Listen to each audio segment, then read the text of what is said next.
There's no generic thing called racism.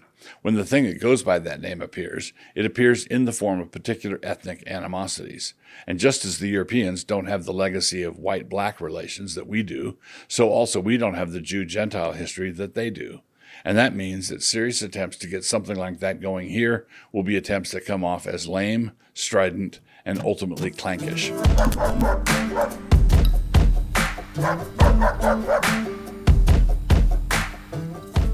Introduction. Certain topics are guaranteed to generate troll swarms, and trying to be sensible about Judaism is one of them.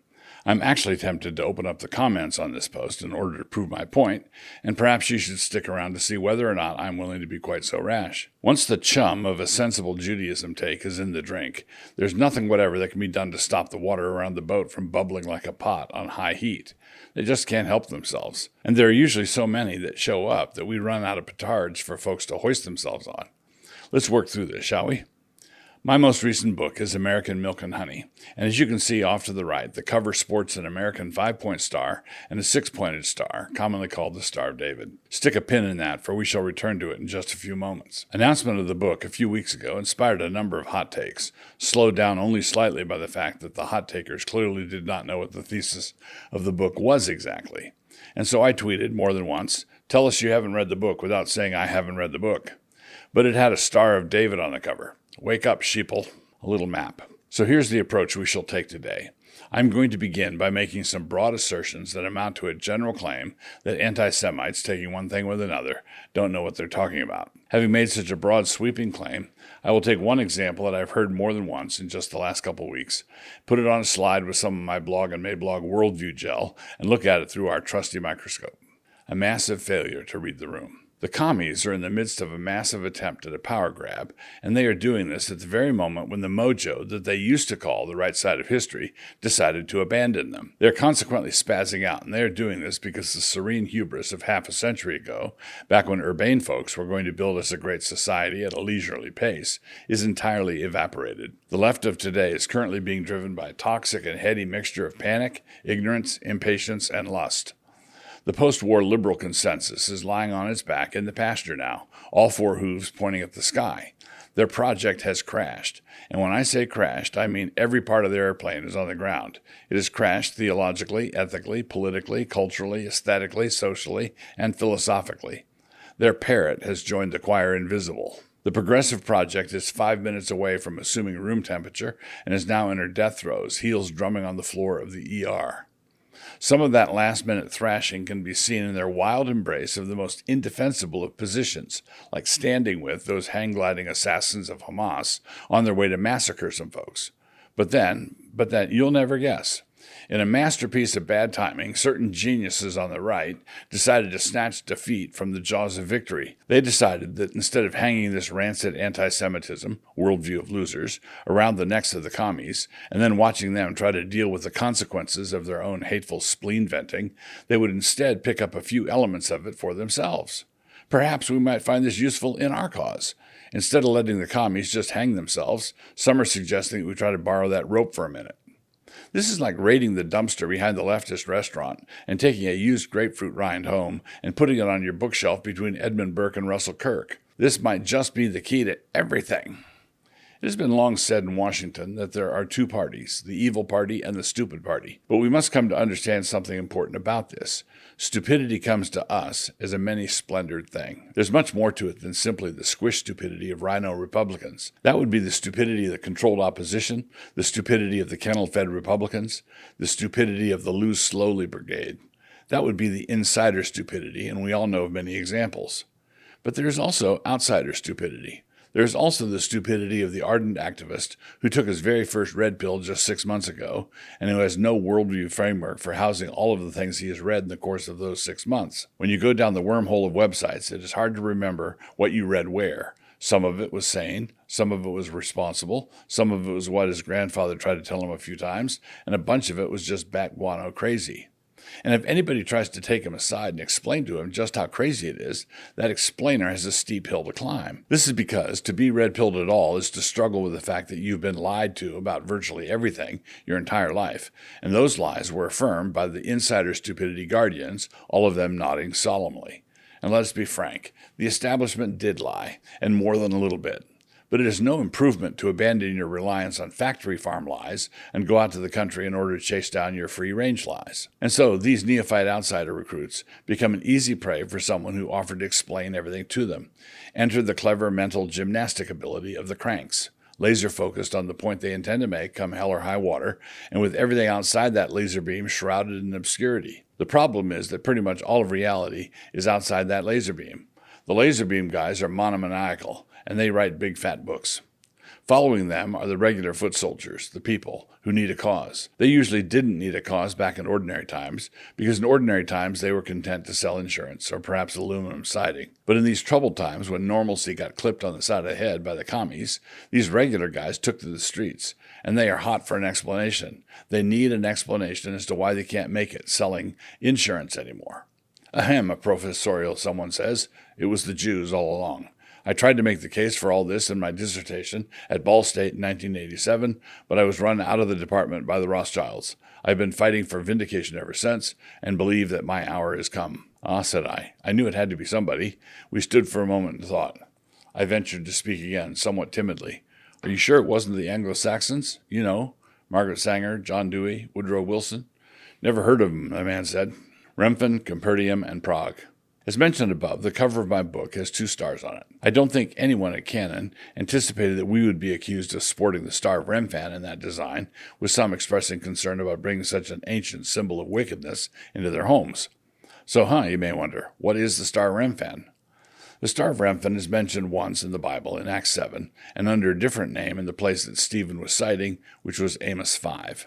Here they are, Stephen first. Quote, Then God turned and gave them up to worship the host of heaven, as it is written in the book of the prophets. O ye house of Israel, have ye offered to me slain beasts and sacrifices by the space of 40 years in the wilderness? Yea, ye took up the tabernacle of Moloch and the star of your god Remphan, figures which ye made to worship them, and I will carry you away beyond Babylon.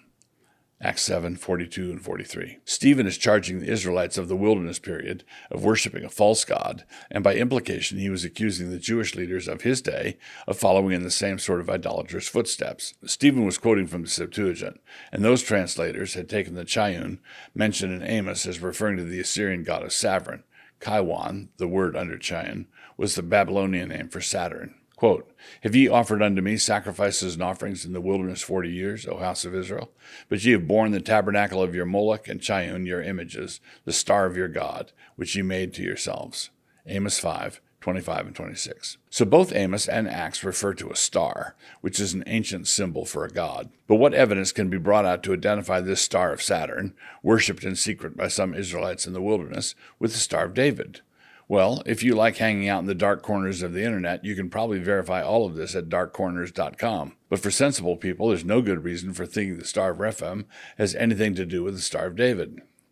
The Lord Jesus made the synagogue at Capernaum the headquarters of his ministry in Galilee, as we are plainly told in various places. Quote, And they went into Capernaum, and straightway on the Sabbath day he entered into the synagogue and taught, and came down to Capernaum, a city of Galilee, and taught them on the Sabbath days. Mark 1:21 and Luke 4:31. Now, as it happens, the ruins of that synagogue are still there, and the ruins of another more recent synagogue are on top of that. I have had the privilege of walking around in the second synagogue. The ruin is in pretty good shape and is not an indistinguishable pile of rubble. So here's the fun part. If you like, you can still make out how the synagogue that was built on top of the older one, where Jesus ministered, was decorated, including both of the stars that are on the cover of my book. I take this as something of a sign.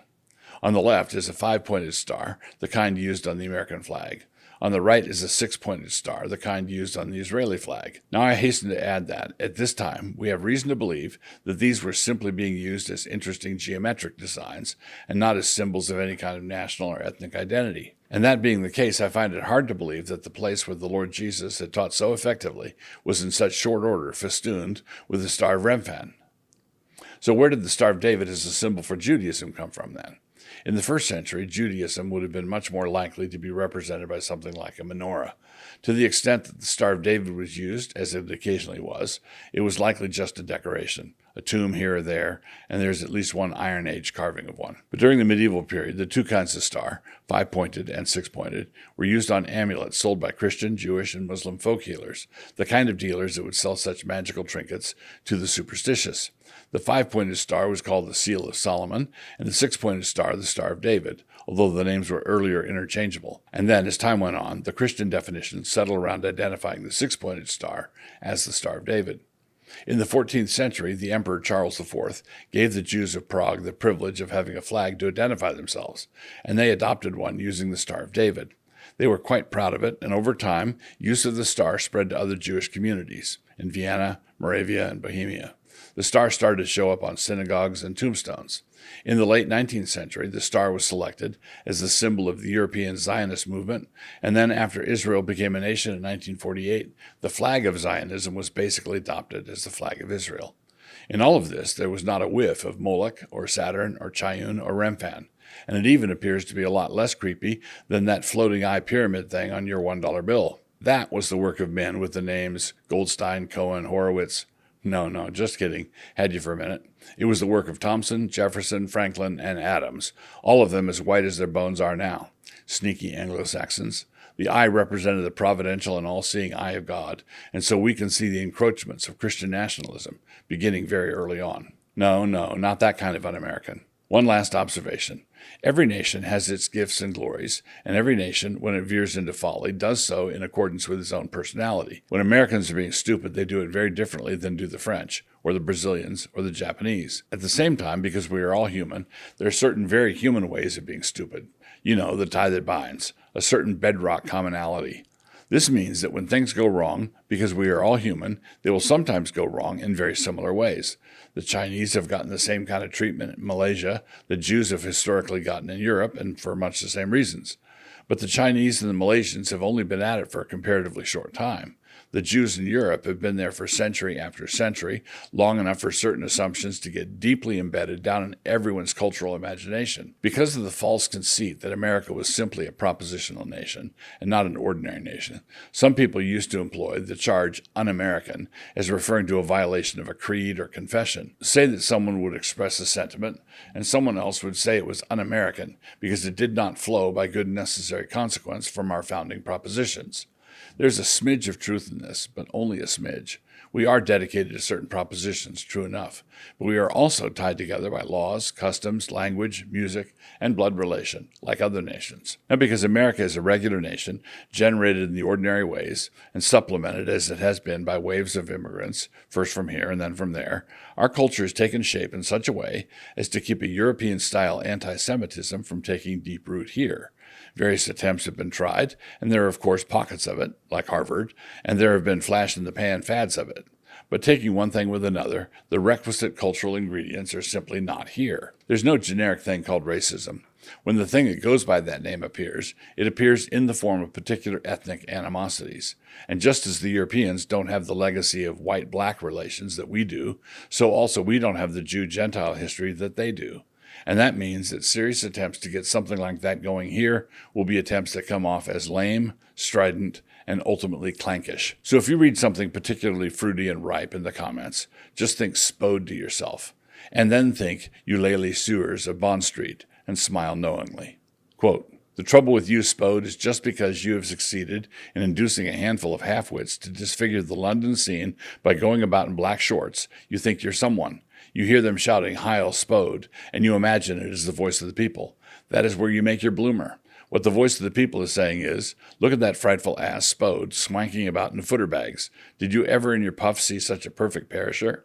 P.G. Woodhouse, Code of the Woosters. The comments are in fact open. If you find yourself wanting to say something thoughtless or rude, read this first. Relentless Giveaways, November 22nd through 26th.